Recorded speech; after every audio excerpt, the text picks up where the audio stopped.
with a high at 80. 67 Gastonia, 67 in the Queen City. Boomer Von Cannon, WBT.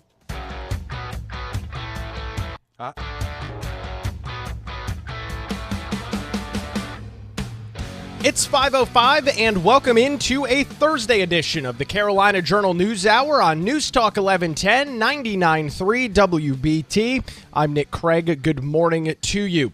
As you can imagine, our show starts off this morning, well, the way that it has all week as we continue to track devastation and destruction in the western half of North Carolina and really across the southeast as a whole. The death toll, unfortunately, does continue to climb from Hurricane Helene this morning. Across the entire southeast portion of the United States, there have been 184 confirmed deaths from this storm. 61 of those deaths are in Buncombe County. We received those details around 4 o'clock yesterday afternoon from Buncombe County officials.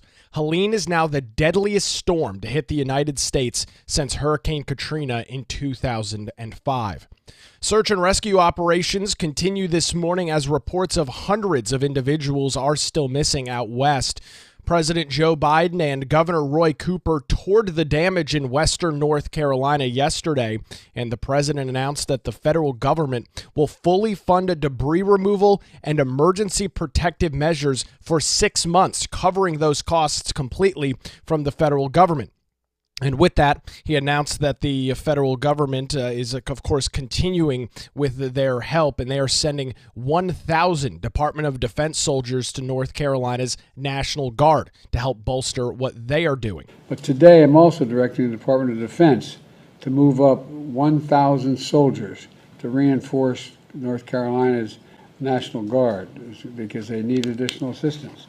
These soldiers are out of Fort Liberty right here in North Carolina and are available for responsive operations starting today.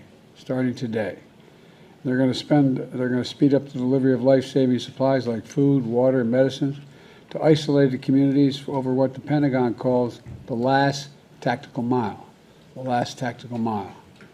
That's Joe Biden in Raleigh yesterday after he flew into South Carolina, jumped on a helicopter with Roy Cooper and the mayor of Asheville, touring some of that hurricane damage in both North and South Carolina.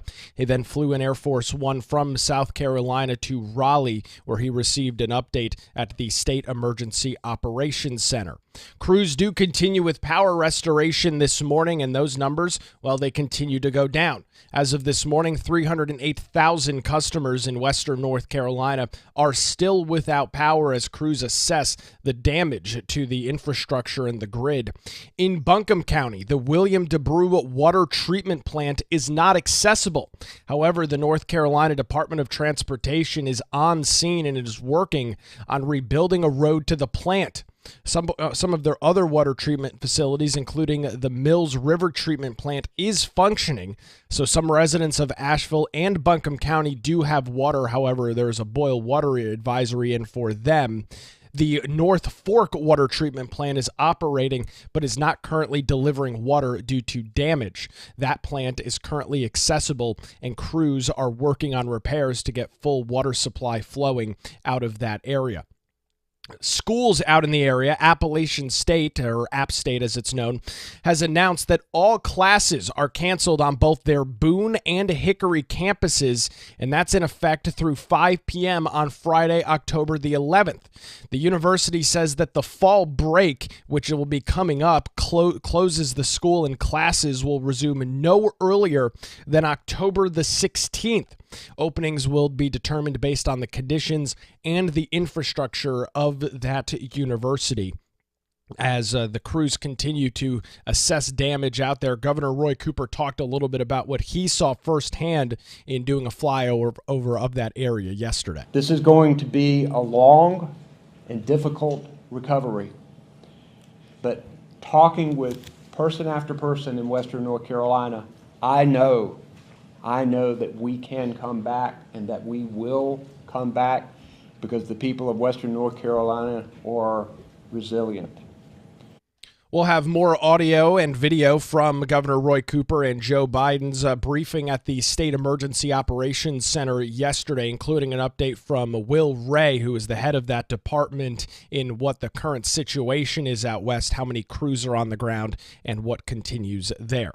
It is day 3 of dock workers at dozens of U.S. ports that continue on strike this morning.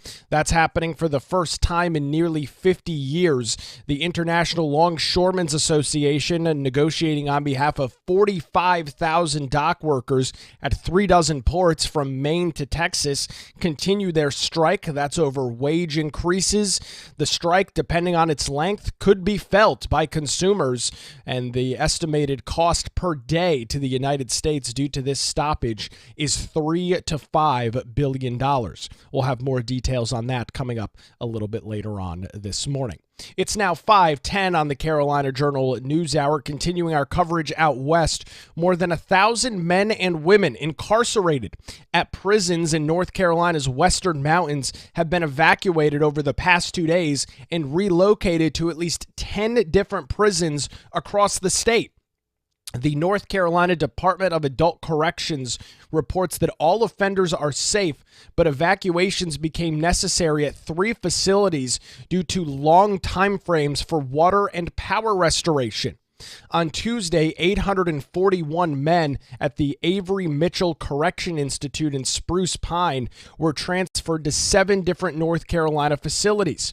The evacuation began Tuesday morning, and the last bus arrived at its new location on Tuesday night. The relocation facilities are in Murray, Nashville, that's North Carolina, Tabor City, Troy, Laurinburg, and Lillington. Approximately 400 women were evacuated on Monday from the Western Correctional Center for Women in Sawanawoa. Residents of the Black Mountain Substance Abuse Treatment Center for Women were also moved. That decision was made Sunday based on damage to water and electrical infrastructure serving those facilities, and as we've come to know, unfortunately, long time frames. Weeks, potentially months for restoration in some areas. Buses transported those groups to new facilities by Monday as well. The duration of the relocation depends on the time it takes to restore some of those services. According to Keith Aker, who is the communication director for the North Carolina Department of Adult Corrections, told the Carolina Journal, all offenders in storm-impacted prisons are safe, and the NCDAC is taking appropriate steps to ensure continued health and safety of all staff and offenders. The state agency said family and friends are asked not to call the prison to check on loved ones. Relocated offenders will be able to make phone calls after they arrive at their destinations. Staff from the evacuated facilities sometimes go along if they're not personally affected by storm damage or other issues at their home to help support the shift at the transfer facilities, and employees from other state prisons are also being shifted and moved around to help the recovering facilities and manage the increased population at additional correction facilities across the state of North Carolina. Continuing to follow the toll and impact of Hurricane Helene right here on the Carolina Journal News Hour. 5:13 News Talk 1110 99.3 WBT. Time for a look at the traffic situation this morning. Boomer Von Cannon's got the latest. Hey, thank you, Nick, and we're looking great on this.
Brad Winterbull Show.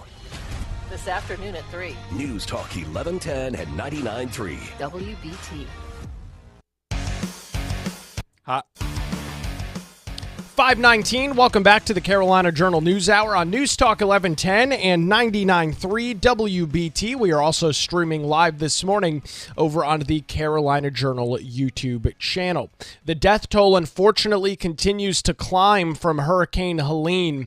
184 deaths have been confirmed. 61 of those are in Buncombe County. That's where Asheville is located. That is the highest number anywhere in the state in one centralized area. That makes Helene now the deadliest storm to impact the United States since Hurricane Katrina back in 2005. Yesterday, some national attention, if there was already plenty, but more national attention was shined on North Carolina as President Joe Biden toured the region via helicopter and then received a briefing at the Emergency Operations Center in Raleigh. Him, alongside Governor Roy Cooper and Will Ray from the North Carolina Department of Emergency Management, talked to the president and gave him and, well, the rest of us an update on what's going on. President Joe Biden discussed some of the damage and destruction that he saw firsthand. I don't have to tell this group that Hurricane Helene has been a storm literally of historic proportions. The damage is still being assessed, and many people are still unaccounted for. So I'm here to say the United States, the nation, has your back. The nation has your back. We're not leaving till you're back on your feet completely. That's President Biden in Raleigh yesterday. Part of his announcements included that the federal government will fully fund debris removal for the next 6 months, taking that burden off of the state of North Carolina. Today, I approved the request of Governor Cooper for the federal government to cover 100% of all the costs for debris removal, emergency protective measures for 6 months. For 6 months, according to the president, infrastructure still continues to be on the minds of many. In Buncombe County, there are 2 water treatment facilities that are not operating. One is, that's the Silver Lining, so some residents do have access to clean running water, albeit a boil water advisory does continue in effect. One of the plants is still not accessible via road. However, the North Carolina Department of Transportation announced that they were working on plans to rebuild parts of that road to get crews up to that plant. The North Fork Water Treatment Plant is operational. However, due to damaged pipes, it is not currently delivering water. Crews say that it could take weeks, not days, to get water flowing in some areas, and all of that, of course, in Buncombe County. App State's Boone and Hickory campuses will be closed and will not open any earlier than October the 16th, and openings will be determined based on conditions and infrastructure. There's still a lot of infrastructure checks that are going out west on roads, power lines, infrastructure, water, cellular communications, and on a positive note there, according to information that was available yesterday from FEMA, we'll hopefully get an additional update today. The FCC, which is currently monitoring and making sure that cell phone towers are coming back online, that cellular restoration continues to improve, with less than 50% of cellular sites down as of yesterday morning. 10 counties, down from 17, have 50% or more of their cell sites that are currently down. In its lapse of cell service, Starlink has been a shining light in the western half of the state. There are hundreds of Starlink units that have been deployed out west, some of them from private groups, others from FEMA and the federal government. The 67 units have been deployed from FEMA, including 3 Starlinks for the eastern band of the Cherokee Nation and 4 Starlink units for critical lifeline locations that were determined by the state. Search and rescue teams have conducted nearly 1,500 structural evaluations and over 1,600 human and animal interactions, including rescues, evacuations, and other assistance. Additional federal search and rescue teams were en route as of yesterday to support the mission. And the North Carolina National Guard has delivered 12 aircraft pallets totaling more than 100,000 pounds of food and over 38,000 pounds of water to Asheville. And why a lot of the focus is on Asheville, that is essentially the staging area. Now, Buncombe County, of course, was hit very hard, but Asheville is one route where supplies can get in and out relatively easily. So that's been a big central hub. And from Asheville, supplies and resources are taken and moved to other areas across the state. With that, we sit here this morning 2 weeks ahead of the start of early voting. And as we discussed in great detail yesterday, the election will go on. The aftermath of Hurricane Helene will not hinder the election process in North Carolina. That's according to the executive director of the board, Karen Brinson Bell. She said at a press conference earlier this week, "Mountain people are strong and the election people who serve them are resilient and tough." She said that she had been overwhelmed but not surprised by offers to help from other county boards of elections and part of the states that were not affected by the storm to help their colleagues in Western North Carolina. However, the Board of Elections noted that they don't have all the answers right now, that assessments still continue of voting locations and Board of Elections sites. All county board elections members are safe in the western half of the state. While election offices in that region did not sustain major damage, 12 of them remain closed across 25 counties. And as they get back up and running, they will begin to assess early voting sites and election day polling places to the extent of damage and determine which facilities won't be available. Fortunately, according to Karen Brinson Bell, the executive director of the state board, she said they still have plenty of time to continue their assessment and evaluation period. She noted that the state has dealt with this in the past. Hurricane Florence, Hurricane Matthew, both leaving some big-time impacts in the eastern and central parts of the state. And those were very close to elections, and those elections went on. She also pointed back to 2020 when the COVID-19 pandemic was in full swing. She talked about the successful election that with record turnout during the pandemic. She says we've battled through hurricanes and tropical storms and still held safe and secure elections, and we will do everything in our power to do so again.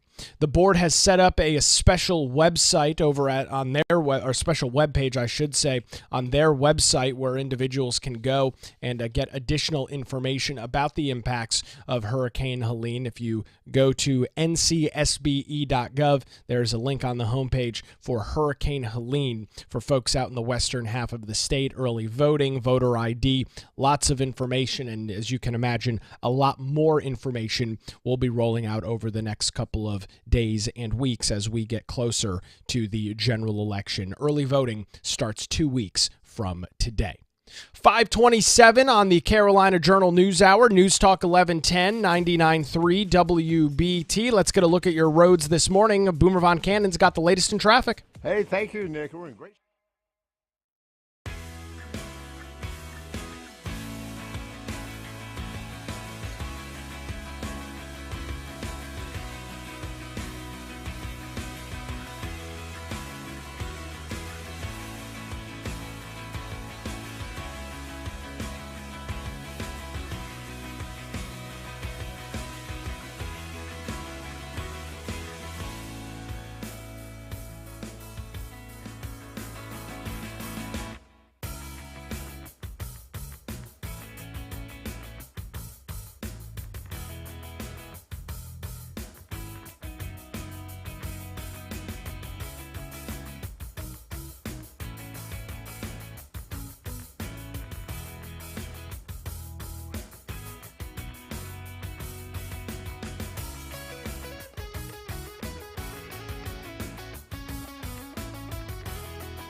expert tree care specialist for WBT and for you. Hot. It's 5:33. You're listening to the Carolina Journal News Hour with Nick Craig on News Talk 1110 and 99.3 WBT. A good Thursday morning to you. We continue to track day 3 of dock workers at dozens of ports in the United States continue on strike this morning for the first time in nearly 50 years. What are they striking over? Better wages and the use of automation. Experts say ending the work stoppage will require management, policymakers, and workers to develop a solution that guarantees operational efficiency as well as job security. As we've seen a huge increase in automation in so many industries across not just the United States, the world as a whole, dock workers have that on their minds as well. The International Longshoremen's Association, which is negotiating on behalf of over 45,000 dock workers at 36 U.S. ports that collectively handle about half of the country's seaborne imports, are asking for wage increases of 77%. Food products are likely to be impacted in the nearer term with this strike, including seafood, coffee, fruits, and vegetables that are grown outside of the U.S. And while retailers are likely stocked up beforehand, they're buffered against an immediate impact. The strike, depending on its length, could be felt by consumers and farmers who rely on the impacted ports for exporting containerized cargo. The U.S. port strike is estimated to potentially cost the U.S. between $3 and $5 billion per day. We continue to track that this morning on the Carolina Journal News Hour. Yesterday, President Joe Biden and Governor Roy Cooper, alongside emergency management officials, were in Raleigh as the president and governor were briefed on the update for how the state is responding to the impacts of Hurricane Helene. Will Ray, who is North Carolina's Director of Emergency Management, updated the president and the governor on the 3 core focuses from the state's emergency response team. From an operational standpoint, we're really focused on 3 things currently. 1, continuing life safety missions. 2, this increased speed of commodity distribution into the western part of the state. And 3, support of our infrastructure, particularly healthcare, water, power, and communications. We'll have more audio from yesterday's event coming up in just a few minutes here on the Carolina Journal News Hour. 536 News Talk 1110 and 99.3 WBT. Indoctrination on college campuses, not necessarily a new conversation. However, some new numbers out of North Carolina are quite shocking. Brianna Kramer with the Carolina Journal's got details for us this morning. Brianna, you've got an article up about this. Let's run through some of the numbers. Yes, good morning. A new study finds that UNC Chapel Hill has 34 times the amount of Democrat professors to Republican professors. So although diversity may be a core value at universities across the nation today, intellectual diversity at NC State and UNC Chapel Hill is virtually non-existent in this new report. 34 times is a staggering number. I think what's even more interesting, and it's in your article that folks can read over at carolinajournal.com, would you run through some of the departments at Chapel Hill and NC State that don't have a single Republican registered as a professor? The list is ridiculous. Yeah, so there's 0 professors across at least 6 departments at both of these public universities. So at Chapel Hill, the study shows that there's no Republican professors in American Studies, Art History, Classics, History, Philosophy, and Studio Art. And then at NC State, there's no Republican professors in the departments of Communications, Interdisciplinary Studies, Philosophy and Religious Studies, Political Science, Public Administration, Social Work, and Sociology and Anthropology. You said political science at NC State does not have a single Republican. Is this a self-survey, Brianna? Where are some of these numbers in this data coming from? Yeah, so the report is actually at the College Fix. They're the ones who kind of did a deep dive using the State Board of Elections data on their website. They examined every professor's registered party affiliation in the various departments. And so at Chapel Hill, They looked into 11 departments, which consists of 239 professors. And out of those 11 departments, 6 are Republican, while 203 professors identified as Democrats. And then there were 30 that are registered as unaffiliated. So that data represents a 34-1 Democrat to Republican ratio. Again, as I mentioned at the top, this is not necessarily new. College indoctrination has been a rather hot topic for the last couple of years. However, Brianna, I don't think people truly understood how staggering these numbers are. You know, diversity, equity, and inclusion, we saw that has been axed over at the UNC system. There's really, I guess, arguably no diversity of thought in some of these departments with some of these political makeups.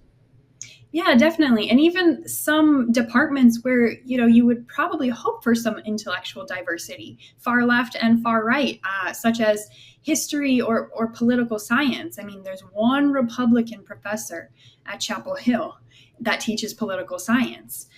So, I mean, it's also similar to 2022 data that they previously did over at the College Fix.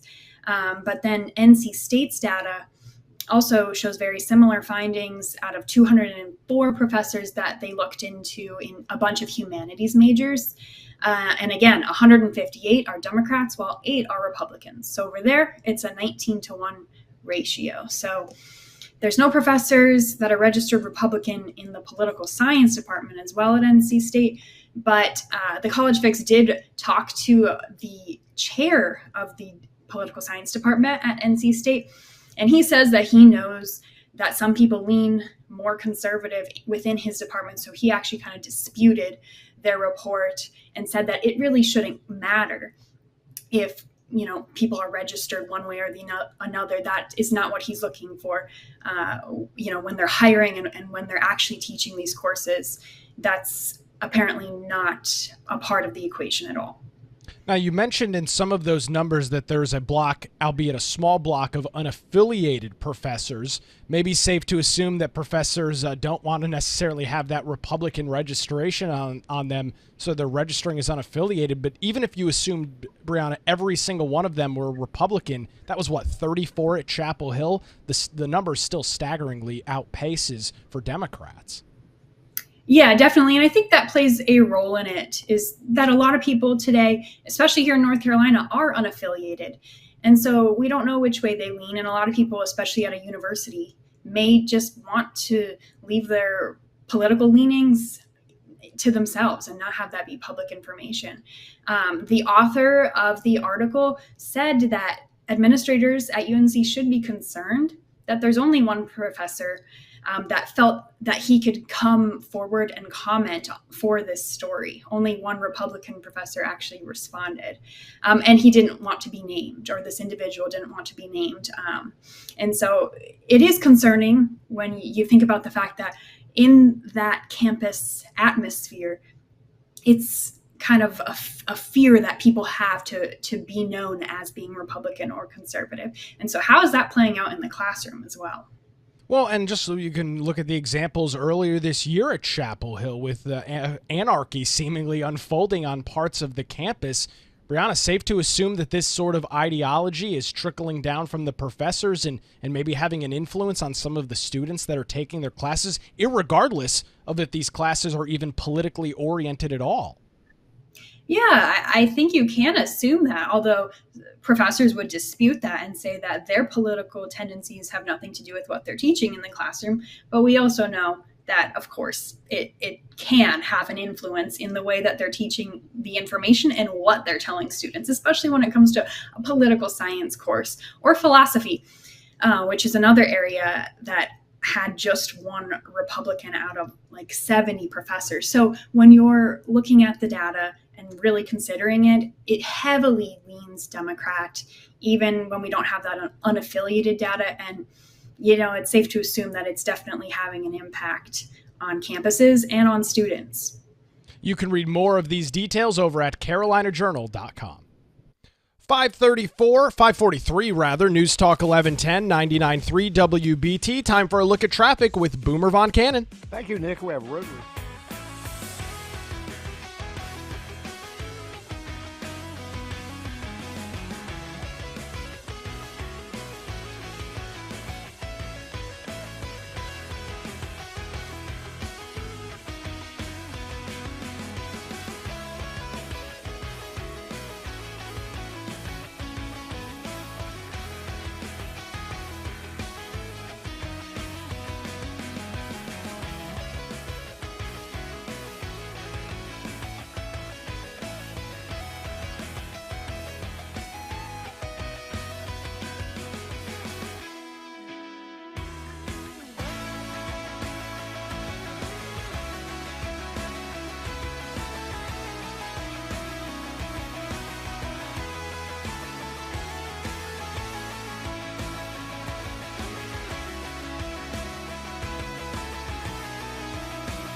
Stay connected. Pete Kaliner, today, noon to 3.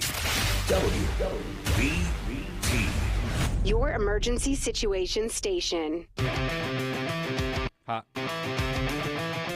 It's 5:49. Welcome back to the Carolina Journal News Hour on News Talk 1110 and 99.3 WBT. Also streaming live this morning over at our Carolina Journal YouTube account. Well, it is day 3 for dock workers at dozens of U.S. ports from Maine to Texas that continue on their first strike in nearly 50 years. They're striking over better wages and the use of automation. Experts say that ending the work stoppage is going to require everybody to come to the table. Talks have been halted for quite some time. The International Longshoremen's Association, which is negotiating on behalf of about 45,000 dock workers at 36 U.S. ports, including 2 ports in North Carolina, the port at Wilmington and the port at Morehead City, claims that they handle about half of the country's seaborne imports, and they're asking for a 77% wage increase. Food products are likely to be impacted first in regards to this strike. That includes items like seafood, coffee, as well as fresh fruits and vegetables that are grown outside of the United States. And while retailers are likely stocked up beforehand and then are going to not deal with immediate impacts, the strike, depending on its length, very likely could be felt by U.S. consumers as we head into the busy part of the consumer holiday buying season. The U.S. port strike could cost the United States between $3 to $5 billion per day. We'll continue to track that here on the Carolina Journal News Hour. A new report reveals that UNC Chapel Hill has 34 times more Democrat professors than Republican professors across multiple departments, with some departments having no Republican professors at all. The study, based on voter registration data, identified 203 Democrats and only 6 Republicans.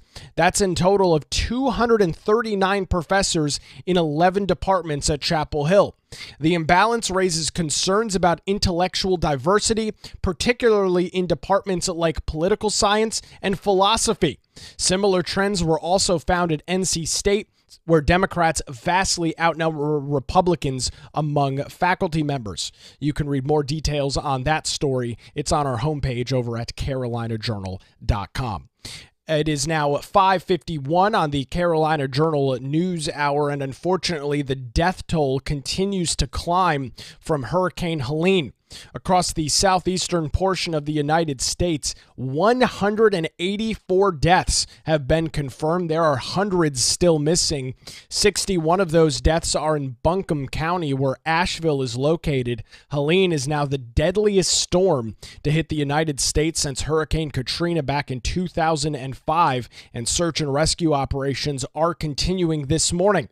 It was yesterday afternoon that President Joe Biden, alongside Governor Roy Cooper and the mayor of Asheville, toured the damage in western North Carolina via helicopter. The president announced that the federal government will fully fund debris removal and emergency protective measures for up to 6 months. He also announced that he is sending 1,000 Department of Defense soldiers to support the North Carolina National Guard. But today I'm also directing the Department of Defense to move up 1,000 soldiers to reinforce North Carolina's National Guard because they need additional assistance. These soldiers are out of Fort Liberty right here in North Carolina and are available for responsive operations starting today. They're going to speed up the delivery of life-saving supplies like food, water, and medicines to isolated communities over what the Pentagon calls the last tactical mile. Simply put, we've got the capabilities to get the job done, and we're going to get it done fast as possible. I've also directed the development of the deployment of Starlink satellites. 50 are in place right now. More are going to be put in place so people in places like Canton can call for help and reach the ones that loved ones who they're not sure of anybody other than that phone because there's no cell service. No cell service and power infrastructure continues to be heavily damaged. As of a check earlier this morning, there are still 308,000 customers in North Carolina without electrical service. That is down from 355,000 when we were together yesterday morning. President Joe Biden also talked about the federal government picking up the tab in regards to this hurricane cleanup. This is what he had to say in Raleigh yesterday. Today, I approved the request of Governor Cooper for the federal government to cover 100% of all the costs for debris removal, emergency protective measures for 6 months. 6 months, that will not be coming out of the state's piggy bank. Will Ray, who is North Carolina's Director of Emergency Management, updated the president and the governor on the 3 core focuses from the state's emergency response team. From an operational standpoint, we're really focused on 3 things currently. 1, continuing life safety missions. 2, this increased speed of commodity distribution into the western part of the state. And 3, support of our infrastructure, particularly healthcare, water, power, and communications. Will Ray also talked about and kind of gave a broad overview of the current situation unfolding out west. We currently have 16 county EOCs that remain open, with 29 shelters with just over 1,200 occupants. We have 4 state-operated shelters, state-supported shelters as well, in 4 counties: Henderson, Rowan, Buncombe, and Catawba. We also have 3 mass feeding sites supported by our VOAD partners that are distributing hot meals to 30 sites across 10 counties.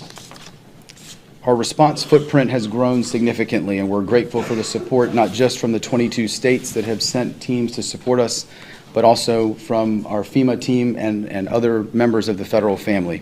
We currently have 24 search and rescue teams from the state of North Carolina in the area of impact, along with 13 that are continued to be deployed via our interstate mutual aid. And we have continued to increase the number of federal teams. It is now up to 18, and that accounts for over 1,600 personnel operating in the area of impact right now to support, again, our local jurisdictions that had such significant impact. Across all those teams, we've had over 5,000 search and rescue interactions. This could be rescues, evacuations, assists, shelter assessments. The teams continue to do really incredible work in some pretty austere conditions.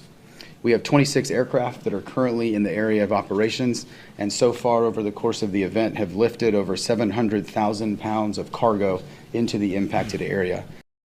That's Will Ray, North Carolina's Director of Emergency Management. Governor Roy Cooper, alongside both of them, talked about the resiliency of folks out in the western half of the state. This is going to be a long and difficult recovery, but talking with person after person in western North Carolina, I know that we can come back and that we will come back because the people of western North Carolina are resilient.